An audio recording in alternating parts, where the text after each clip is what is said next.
I saw Australia in the realm of the spirit. You are under a heavy anesthetic. And it was so deep, nothing could wake you up. It was so deep.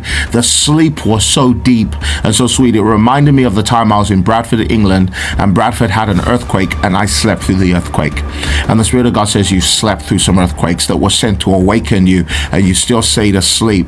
And I felt like what I saw was like when someone gets an EpiPen and stabs someone in the leg, and suddenly adrenaline wakes them up. The Holy Spirit says, I've already begun to wake you up. It almost looks like when someone has to slap someone to wake them up. I have 5 children, and one of them you really need to, to wake him up. It's I'm not saying we slap him, but I'm saying you have to really shake him awake. And to wake people up, there has to be a shaking. And the Lord says, Australia, you've begun your shaking. There are many more shakings to come. And the Spirit of God says it's a shaking to bring about a righteous anger.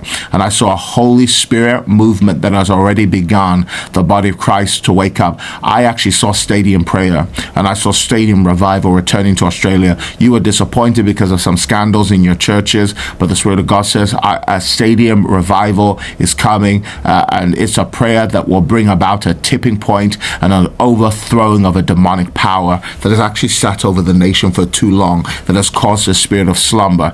I saw Whitfield. I didn't know that Whitfield is an area in Australia, but I actually saw Whitfield not as an area in Australia, but Whitfield, who was here in the UK before the Methodist movement, who had a major stadium outpouring, stadium revival here in the UK. I saw something of that Whitfield nature that needs to happen in Australia, and also something that just needs to happen in your justice system. I felt like that you were going in the way of the UK, and the Spirit of God wants to bring about some rude awakenings, and he's causing some anointed voices to rise in Australia who just don't care. They will just cut right through the political correctness, even in the face of seeming punishment.